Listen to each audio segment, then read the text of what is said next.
Bonjour, je suis coach Vladimir, expert en reconquête amoureuse, et je reçois dans cette vidéo coach Archie, qui est lui expert en séduction.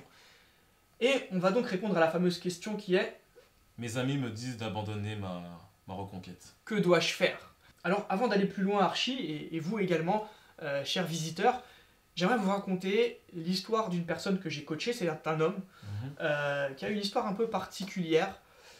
C'est un homme en fait qui m'a contacté pour une séance de coaching. Okay. Alors ça s'est fait dans un cadre un petit peu particulier. Et en fait ce qui s'est passé, c'est que tout le monde était contre le fait qu'il essaye de reconquérir son ex. Et il y avait deux raisons à ça. Donc c'était un homme, environ 35 ou 37 ans, j'ai plus son âge en tête. Mais il a vécu une histoire particulière. Donc c'était quelqu'un qui sortait de plusieurs échecs amoureux comme ça. Et là il avait rencontré une femme depuis 1 an. Alors c'était une histoire quand même assez tumultueuse, il y avait beaucoup de conflits entre eux, c'était deux gros caractères. Lui il travaillait dans l'immobilier, je crois qu'il était négociateur en immobilier, donc il y avait un peu de tchatch aussi. Elle était plutôt dans un bureau, mais quand même elle se laissait pas du tout marcher sur les pieds, elle avait voilà, un assez gros caractère. Mais néanmoins il y avait quand même beaucoup d'amour, beaucoup d'attirance entre les deux, c'était un peu le jeu du chat et de la souris. Et puis donc il y a eu cette rupture, parce que c'était la dispute de trop en fin de compte. Elle qui habitait, donc qui avait son propre appartement, et lui qui vivait lui aussi chez lui, ils se mettaient pas d'accord parce qu'ils voulaient vivre ensemble. Alors elle voulait qu'ils vivent ensemble, lui était un peu réticent parce que comme il y avait beaucoup de tensions, c'était pas facile. Et du coup, ce qui s'est passé, donc il y a eu cette rupture, et tous les amis de cet homme étaient absolument contre le retour de son ex. Normal. Alors, normal, oui et non. Parce qu'en fait, il y a des raisons à ça. Il y a des raisons à ça. Donc cette femme, bien entendu, elle est partie, mais elle n'est pas partie uniquement parce qu'il y a eu une dispute. Il y avait un autre motif aussi. Cette femme il y avait quelqu'un d'autre. Il y avait quelqu'un d'autre. Ouais, il y avait quelqu'un d'autre. Il y avait un autre homme en fait dans l'équation. Et du coup, elle s'est rapprochée de cet homme. Mais c'est pas pour ça que les amis et la famille de cet homme que j'ai accompagné refusaient en fait que lui revienne vers elle. C'est parce qu'il y avait un autre motif. Ce qui s'est passé, Archie, c'est qu'en fait, donc tout le monde était au courant qu'il y avait beaucoup de disputes entre eux. Et à chaque fois qu'il y avait des tensions, et lui il était super sympa, mais il avait aussi son caractère, hein, comme je l'ai dit. Souvent il était responsable en réalité des tensions, des disputes, etc. C'est jamais tout. Enfin, c'est jamais la faute de quelqu'un. Ouais, c'est jamais la faute d'une personne. Ouais, exactement, c'est toujours les deux, tu le vois bien au quotidien. Chacun sa part de responsabilité. Tout à fait, chacun sa part de responsabilité. Sauf que lui, il avait une approche qui était différente, c'est-à-dire qu'à chaque fois, c'était pas un manipulateur, mais à chaque fois, il essayait de se justifier auprès de ses amis, auprès de ses collègues, auprès de sa famille, à propos des ruptures. Et en réalité... Et du coup, ça a influencé justement la perception que ses amis avaient d'elle, en fait. Complètement, complètement. Donc lui, il dépeignait en fait un tableau noir après chaque dispute. En gros, lui, c'était le petit ange, et elle, c'était... il la faisait passer quasiment pour le diable en personne, quoi.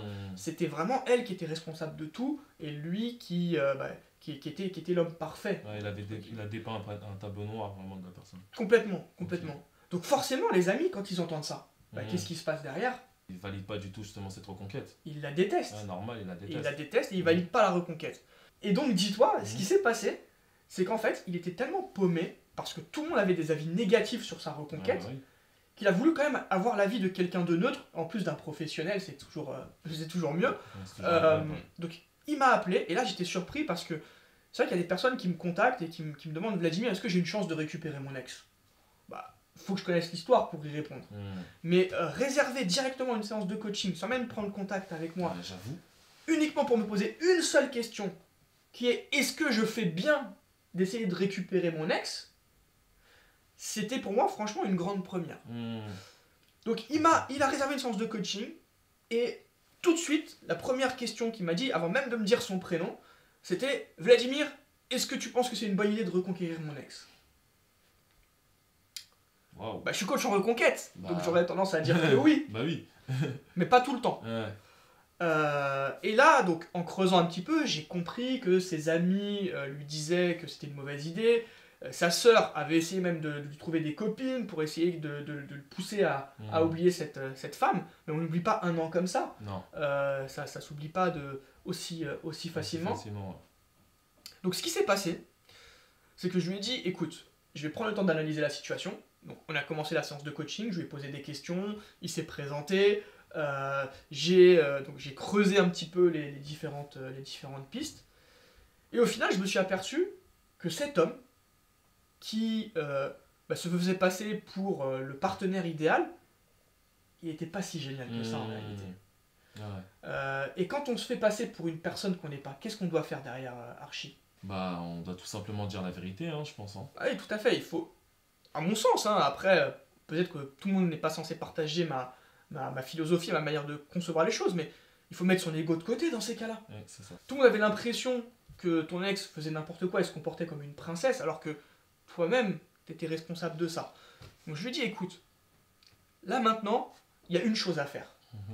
Si tu veux récupérer cette femme, la première chose en réalité à mettre en place, c'est un changement d'attitude, et tu vas devoir présenter les choses non pas selon ta propre perception, ou non pas pour manipuler un petit peu tes amis, entre guillemets, pour qu'ils soient toujours à côté de toi, qu'ils te surprotègent, mais tu vas devoir aller, tu vas devoir aller leur dire la vérité. Tu vas devoir leur expliquer comment ça s'est passé. Réellement. La vérité, réellement. Ce qui est conforme en fait à la réalité. Je te coupe. Si je comprends bien la morale de ton histoire, en fait, c'est qu'il faut pas se fier à ce que les gens disent sur la reconquête, en fait, sur le fait de reconquérir la personne, mais sur ce qu'on dit en fait à nos amis. Au niveau... Ouais, c'est tout à fait ça. Il a enjolivé la réalité en se faisant passer pour le petit ange. Et automatiquement, les autres avaient une perception de son ex qui n'était pas du tout conforme à la réalité. Donc quand les amis vous disent « il ne faut pas reconquérir son ex », ou que c'est votre entourage qui vous dit ça, ou même collègues de travail, il faut aussi se méfier et prendre un petit peu de hauteur pour savoir quelle perception eux ils peuvent avoir de votre histoire déjà, et de votre ex également. Donc cette histoire, je pense qu'il y a beaucoup de personnes qui peuvent se sentir touchées, qui peuvent la partager également. S'identifier, carrément. S'identifier à ce qui s'est passé, à ce qui s'est déroulé exactement. Parce qu'en réalité, votre famille, elle va toujours vous protéger par rapport à votre ex. Même si vous êtes fautif, vous aurez toujours pour vos proches des circonstances atténuantes. Ce qui se passe aussi dans une reconquête, c'est que votre famille, vos amis, vos connaissances vous voient souffrir. Et on n'a pas envie de voir quelqu'un souffrir. Non. Donc c'est pour ça qu'il y a des proverbes comme une de perdue, 10 de retrouver. Je sais pas quel autre proverbe également, mais on en entend plein. Il y en a à l'appel. Il y en a à l'appel, ouais. Du coup, ce genre de proverbes, en fait, ils sont là pour essayer de faire en sorte que vous vous sentiez mieux dans vos baskets, que vous essayez d'oublier votre ex. Et automatiquement, c'est un réflexe naturel, en fait. Sauf que les personnes qui vous disent ça, ils ou elles ont oublié qu'ils ont aussi vécu des ruptures, que ça a été difficile pour eux, et que eux aussi, ils ont voulu reconquérir leur ex. Sauf que eux, dans leur tête, ils ont voulu reconquérir leur ex, mais leur ex était la bonne personne, ou était une bonne personne. Alors que votre ex, à vous, eh bien, c'est pas quelqu'un de bien, en fait. Surtout si vous l'avez mal présenté. Donc, pour en revenir au thème de la vidéo, et conclure avec cette histoire qui peut-être vous parle, pour en revenir au thème de la vidéo, la réalité c'est que vous devez écouter votre cœur. C'est bête à dire, hein, mais c'est vous qui avez la solution. Si vous avez l'impression que vous êtes passé à côté de votre histoire, à côté de quelque chose de grand, parce que vous avez merdé, excusez-moi l'expression, mais c'est comme ça qu'on doit s'exprimer. Clairement. Si vous avez l'impression d'avoir merdé, vous devez essayer de rattraper les choses. Instinct. Il faut vraiment toujours écouter son instinct, les trucs comme tu disais, parce que écouter son cœur, c'est vraiment le principe de base dans les codes humains. Et pour éviter de tomber dans les regrets. Parce que voilà. Oui, les regrets, c'est ce qu'il y a de pire. Vraiment, on se noie vraiment dans les regrets et après c'est difficile de revenir. Et donc, pour éviter d'avoir des regrets, vous devez vraiment aller au bout des choses.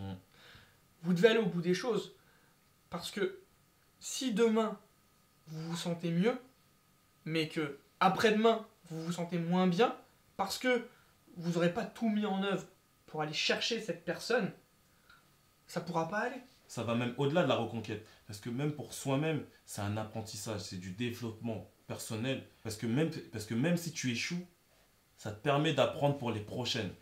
Ouais, pour les prochaines relations et ça permet aussi d'éviter les futures erreurs en fait. Exactement. Et puis vos amis, ils sont pas à votre place. Donc ce que vous le ressentez, c'est personnel, c'est intime. C'est ce qu'on a au fond de soi.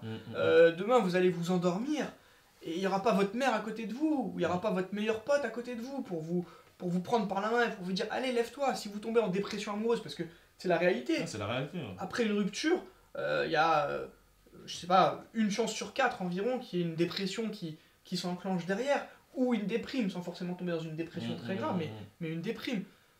Si vous n'avez pas l'impression d'aller jusqu'au bout, c'est les regrets qui risquent d'arriver, et automatiquement, après, tout s'enchaîne dans le négatif. Dans le négatif, totalement. Il faut s'écouter. Bien entendu, vous pouvez quand même prendre l'avis des proches, écouter leur opinion, mais vraiment, la personne qui va compter, c'est vous-même. Vous devez vous écouter. Non, je suis totalement d'accord avec toi. Moi, je te suis vraiment sur ce que tu viens de dire. Pour moi, même, c'est un cas d'école. Il faut agir. Il ne faut vraiment pas rester à s'endormir. Écoute, je te remercie. Il me suit. Ah, oui, donc vous aussi, suivez-moi. Bien sûr. Non, mais plus sérieusement, n'hésitez pas à aller au bout de vos rêves, au bout de vos limites aussi. Il ne faut pas non plus trop en faire. Mais l'avis des autres, c'est bien. C'est bien quand vous prenez un avis consultatif. Voilà. Vous les consultez. Ce qu'ils en pensent, vous l'écoutez. Mais au final, c'est vous qui avez la décision. Parce que c'est votre cœur. C'est parce que c'est votre cœur. C'est vos ressentis, c'est vos émotions, c'est vos sensations. Et ça, il faut jamais, absolument jamais aller contre ce que l'on ressent. Donc surtout, n'oubliez pas, faites attention à ce que vous dites. Ne faites pas la même erreur que Patrice, mon coaché. Faites attention à ce que vous dites à vos proches, à vos amis, à vos collègues de bureau, à vos connaissances. Parce que c'est important. Ça influence la perception que les autres ont de votre ex. Et quelque part, ça conditionne aussi votre reconquête. Est-ce que tu as un dernier mot à ajouter, Archie, par rapport à cette thématique? Oui, bien sûr. Moi, je dirais, comme tu le dis si bien, c'est d'écouter son cœur. Et pour ma part, d'écouter ses tripes, son instinct. C'est le dernier mot pour moi. Ok. Mais écoutez, si vos amis sont contre la reconquête amoureuse, racontez-leur cette histoire. Demandez-leur d'aller voir la vidéo pour leur faire comprendre que votre avis, c'est pas qu'il est plus important, mais si, en fait, il est plus important. C'est ce que vous ressentez qui est important. Donc n'hésitez pas à leur montrer pour qu'ils comprennent un peu la perception. Et surtout, rappelez-leur que probablement eux-mêmes ont été dans cette situation et que eux-mêmes ont souhaité reconquérir leur ex. Merci beaucoup Archie pour cette vidéo. C'était un plaisir de te recevoir. N'hésitez pas à commenter la vidéo d'ailleurs si vous avez des questions à poser à Archie ou bien à moi-même. N'hésitez pas également à vous abonner à ma chaîne. Il y aura d'autres vidéos avec Archie. Donc j'espère que cette vidéo vous aura aidé à prendre la bonne décision et à ne pas écouter tous les avis autour de vous. Je vous invite à la commenter si vous avez une question, Archie y répondra ou bien j'y répondrai moi-même. Regardez également dans la description de la vidéo parce qu'il y a une ressource, justement si vous voulez mettre en place votre reconquête amoureuse, il y a une ressource qui répondra, qui vous guidera de A à Z pour la reconquête amoureuse. Allez commenter. N'hésitez pas à mettre aussi un petit pouce sur cette vidéo. Ça fait toujours plaisir, un petit pouce. Excusez-moi, je lui ai pris la vedette parce que moi j'ai adoré vraiment ce que tu as dit. Donc vraiment, n'hésitez pas à mettre un like, un pouce. Écoute, merci beaucoup Archie. Peut-être que la prochaine fois, c'est moi qui viendrai avec toi sur le terrain en mode séduction. Vous verrez Vladimir Séduction, ça peut être pas mal. Attention. On fera un petit bêtisier peut-être. Écoute, je te remercie beaucoup. Merci à toi. Et je te dis à bientôt pour une prochaine vidéo sur le terrain peut-être de la séduction avec toi ou bien sur ce petit fauteuil pour parler de reconquête amoureuse. Merci à toi, merci pour ta présence. Et moi je vous dis à très bientôt pour une prochaine capsule. Au revoir les amis.